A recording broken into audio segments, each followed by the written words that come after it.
முறையான ஆவணங்களை காண்பித்தாலே Dubai visa எளிதில் கிடைத்துவிடும் என என்ரிச் வெஞ்சர்ஸ் நிறுவனத்தின் தலைமைச் செயல் அதிகாரி பவித்ரா ஷெர்லின் தெரிவித்துள்ளார். ஐக்கிய அரபு அமீரக நகரங்களுள் ஒன்றான துபாய்க்கு சுற்றுலா உட்பட பல்வேறு காரணங்களுக்காக அதிகமான இந்தியர்கள் சென்று வருகின்றனர். ஆனால் அங்கு செல்வதற்கான விசாவை பெறுவதில் இந்தியர்களுக்கு பல்வேறு சிக்கல்கள் ஏற்படுவதாக சமூக வலைதளங்களில் செய்திகள் பரவின. இது தொடர்பாக துபாயின் பிரபல விசா ஏற்பாட்டாளர் நிறுவனமான என்ரிச் வெஞ்சர்ஸ் நிறுவனத்தின் CEO பவித்ரா ஷெர்லின் நியூஸ்7 தமிழ் தொலைக்காட்சிக்கு அளித்த சிறப்பு பேட்டியின் போது விமான பயணச்சீட்டு தங்கும் இடத்தின் விவரம், முறையான ஆவணங்கள் ஆகியவற்றை காண்பித்தாலே எளிதில் விசா கிடைத்துவிடும் என கூறினார்.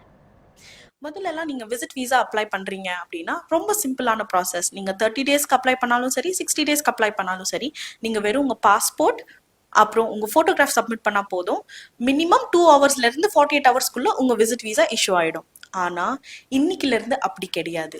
இமிகிரேஷன் புது rules and regulations for Indian nationalities issue பண்ணியிருக்காங்க. என்னன்னா இப்போ உங்களுக்கு 30 டேஸ் இல்ல 60 டேஸ் விசிட் விசா வேணும்னாலும் நீங்க அடிஷ்னல் டாக்குமெண்ட்ஸ் சப்மிட் பண்ணணும். உங்க பாஸ்போர்ட் காப்பி பிளஸ் போட்டோகிராஃபோட உங்களோட வேலிட் ரவுண்ட் ட்ரிப் டிக்கெட்ஸ் நீங்க கண்டிப்பா சப்மிட் பண்ணணும். அதோட உங்க அகாமடேஷன் ஃபெசிலிட்டேஷன், நீங்க வந்து ஹோட்டல்ல தங்குறீங்க அப்படின்னா உங்களோட கன்ஃபர்ம்ட் ஹோட்டல் ரெசர்வேஷன், இல்ல நீங்க உங்க ரிலேட்டிவ்ஸ் வீட்டுக்கு வரீங்கன்னா அந்த டெனன்சி கான்ட்ராக்டை வந்து நீங்க அவங்க டாக்குமெண்ட்ஸோட சப்மிட் பண்ணணும். இதெல்லாம் டாக்குமெண்ட்ஸோட இம்பார்ட்டன்ட் அப்டேட் வந்து minimum 3000 to 5000 dirhams in AED இல்லைன்னா இன் INR உங்க கையில இல்லைன்னா உங்க அக்கௌண்ட்ல கண்டிப்பா இருக்கணும்.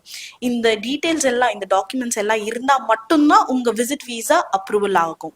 இந்த விசிட் விசா அப்ரூவல் முதல் மாதிரி 2 hours to 48 hours கிடையாது. 3 to 5 working days based on your documents. உங்க டாக்குமெண்ட்ஸ் பொறுத்து உங்க விசா அப்ரூவ் ஆகுமா ரிஜெக்ட் ஆகுமா அப்படின்னு இமிகிரேஷன் டிசைட் பண்ணி சொல்லும்.